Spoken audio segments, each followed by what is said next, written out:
To understand human endurance, we can build an A to Z lexicon of deprivation, and under W, we find water fasting. The rules are absolute: zero food, zero juice, and usually zero tea or coffee. You consume nothing but water for 24 hours, 3 days, or sometimes up to a week. People subject themselves to this for a wide range of reasons. Some are chasing rapid weight loss or a physical detox, while others use the strict denial of food as a test of mental discipline or for religious observation. But human motivation and human biology are two entirely different things. Despite the intense dedication required to stop eating completely, the medical benefits driving these decisions remain largely unproven. This timeline tracks what actually happens inside you. On day 1, your body burns through its stored sugar, known as glycogen. By day 2 and 3, the sugar is gone.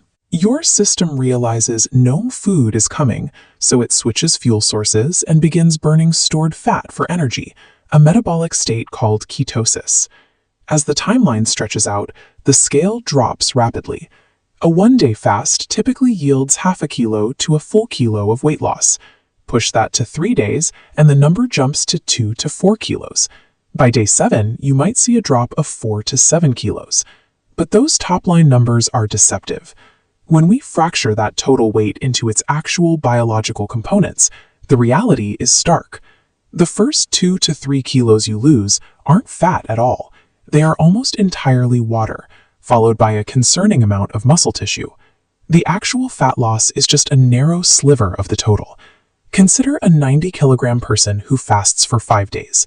They lose 5 kilos on the scale.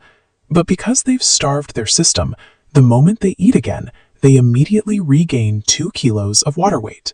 Their actual net loss shrinks to just 3 kilos, earned at the high cost of intense physical weakness and dizziness.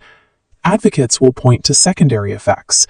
They report experiencing mental clarity after the 3rd day, better insulin control, or a general feeling that their body has hit a reset button. Yet the medical literature paints a much less glamorous picture. That rapid reduction on the scale during the first week is an illusion created by water and muscle depletion. You are shrinking, but you are not necessarily improving. As the fast continues, the lack of caloric intake shifts from a bodily stressor to a physiological threat. Blood pressure drops, bringing on severe bouts of dizziness and weakness, and in extreme cases, the strain can trigger acute heart problems. Because of these immediate cardiovascular and systemic risks, certain populations must avoid this entirely. Diabetic patients, pregnant women, underweight individuals, growing teenagers, and anyone with a medical condition cannot safely deprive their bodies of fuel. For those who do proceed, the physical experience is grueling. The hunger doesn't remain constant, it attacks in intense waves. While the sharpest hunger pangs might dull after day 3, they are replaced by a deep, lingering fatigue and a persistent feeling of being physically cold. This is the reality of ketosis. When the body burns fat instead of sugar, it is operating in a forced survival mode, the exact same biological mechanism triggered by the keto diet, just accelerated by total starvation. By intentionally triggering these extreme survival mechanisms, a person effectively corners their own biology, pushing their organs to the very edge of safe operation.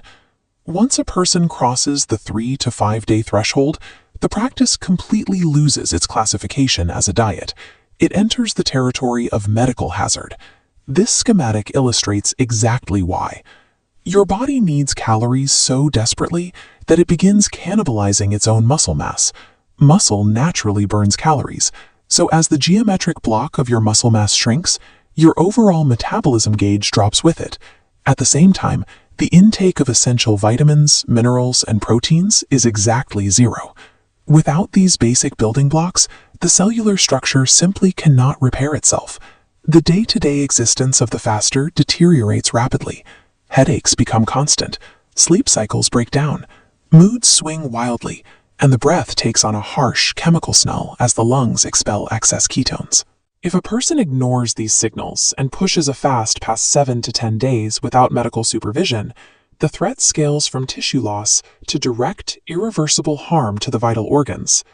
The human machine requires fuel to sustain its architecture.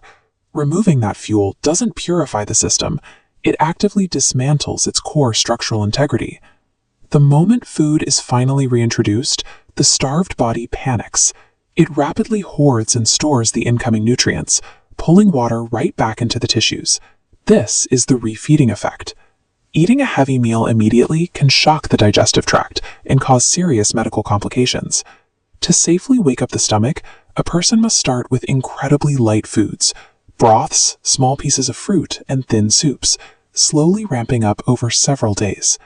This line graph maps out the stark difference in outcomes.